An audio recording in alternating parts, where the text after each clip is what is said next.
All ପୁରାଣ story, ଉପଦେଶ ଭରା କାହାଣୀମାଳା। ପୁତ୍ରବତ୍ସଳ ପିତା। ଏକଦା ଜଣେ ଧନୀ ଜମିଦାର ଥିଲେ। ତାଙ୍କର ଅଚଳାଚଳ ସମ୍ପତ୍ତି ଥିଲା। ତାଙ୍କର 3 ପୁତ୍ର ଥିଲେ। ଜମିଦାର ଲକ୍ଷ୍ୟ କଲେ 3 ପୁତ୍ରର ସ୍ୱଭାବ 3 ପ୍ରକାରର। ତାଙ୍କ ମୃତ୍ୟୁ ପରେ ଏ ସମସ୍ତ ଅଚଳାଚଳ ସମ୍ପତ୍ତିର କିଏ ସୁରକ୍ଷାକାରୀ ହେବ, ସେହି ଚିନ୍ତାରେ ଦିନ କାଟୁଥାନ୍ତି। ଦିନେ ଜଣେ ସାଧୁ ବାବା ଜମିଦାରଙ୍କ ଘରକୁ ବୁଲି ଆସିଥିଲେ। ଠିକ୍ ସେହି ସମୟରେ ତାଙ୍କ ଗୃହରେ ମଧ୍ୟାହ୍ନ ଭୋଜନ ପରସା ଯାଉଥାଏ। ସାଧୁ ବାବା ଗୋଟିଏ ଜାଗାରେ ବସି ବିଶ୍ରାମ ନେଉଥାନ୍ତି। ତାଙ୍କର ଲକ୍ଷ୍ୟ ଥାଏ ପିଲାମାନଙ୍କର ଗତିବିଧି ଉପରେ। ସାଧୁ ବାବା ଦେଖିଲେ ବଡ଼ ପୁଅ ଭରି ଥାଟରେ 12 ପ୍ରକାର ଅନ୍ନବ୍ୟଞ୍ଜନ ଖାଇଲା ଏବଂ ସନ୍ତୋଷ ଲାଭ କରି ଉଠିଗଲା। ମଝିଆ ପୁଅ ଖାଇବା ଆରମ୍ଭରୁ ରାଗରେ ଗରଗର ହେଉଥାଏ। ସେ ଖାଇସାରି ତଳୁ ଅଇଁଠା ଉଠାଇ ପତ୍ରରେ ରଖିଲା ଏବଂ ଯତ୍ନ ସହକାରେ ପତ୍ରକୁ ଧରି ଉଠି ଚାଲିଗଲା। ସଭା ଶେଷରେ ସାନ ପୁଅ ଡେରିରେ ଆସିଲା ଏବଂ ଯାହା ବଳିଥିଲା ତାକୁ ଆନନ୍ଦରେ ଖାଇଦେଇ ଗୃହରେ ଚାଲିଗଲା। ସେଦିନ ସନ୍ଧ୍ୟାରେ ପିଲାମାନଙ୍କ ବିଷୟରେ ଆଲୋଚନା ଚାଲିଥିବା ବେଳେ ସାଧୁ ଜମିଦାରଙ୍କୁ କହିଲେ, ମୋ ପରାମର୍ଶ ଅନୁସାରେ ଯଦି ଆପଣ ପିଲାମାନଙ୍କୁ ଠିକଣା ଭାବେ ଦାୟିତ୍ୱ ବାଣ୍ଟିବେ, ତେବେ ଆପଣ ଖୁସିରେ ରହିବେ।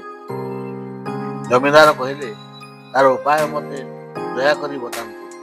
ସାଧୁ କହିଲେ, ଆପଣଙ୍କ ବଡ଼ ପୁଅ ଭାରି ଡଉଲ ଡାଉଲ, ସେ ଭାରି ଖାଦ୍ୟପ୍ରିୟ। ତା ହାତରେ ଆପଣ ନିଜ ବ୍ୟବସାୟକୁ ଛାଡ଼ି ଦିଅନ୍ତୁ।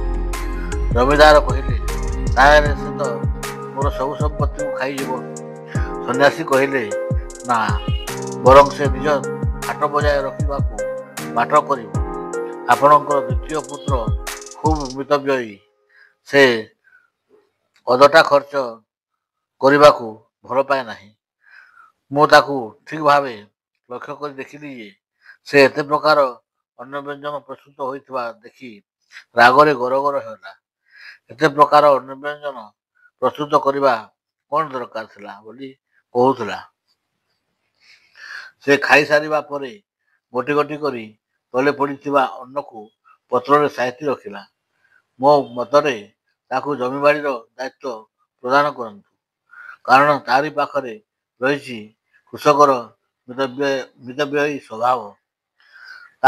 ତାପରେ ଆପଣଙ୍କ ତୃତୀୟ ପୁତ୍ର କଥା, ସେ ଆପଣଙ୍କ 2 ପୁଅ ଖାଇବା ବେଳେ ନଥିଲା। ମୁଁ ଦେଖିଲି ସେ ଶେଷରେ ଆସି ଖାଇବା ବେଳକୁ ତା ପାଇଁ ବିଶେଷ କିଛି ଖାଦ୍ୟ ନଥିଲା, କିନ୍ତୁ ଯାହା ଥିଲା ତାକୁ ସେ ଶାନ୍ତିରେ ଖାଇ ଆନନ୍ଦରେ ଉଠି ଚାଲିଗଲା।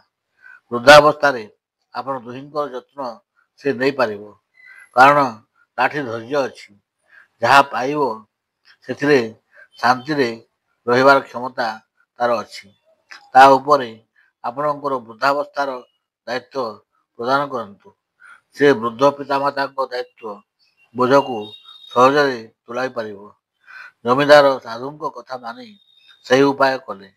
ତାଙ୍କର ବ୍ୟବସାୟ ଠିକ୍ ଚାଲିଲା। ଚାଷବାସ ଠିକ୍ ରୂପେ ହେଲା ଓ ତାଙ୍କର ବୃଦ୍ଧାବସ୍ଥାରେ ସେ ଶାନ୍ତିରେ ରହି ପରିଶେଷରେ ଶେଷ ନିଶ୍ୱାସ ତ୍ୟାଗ କଲେ।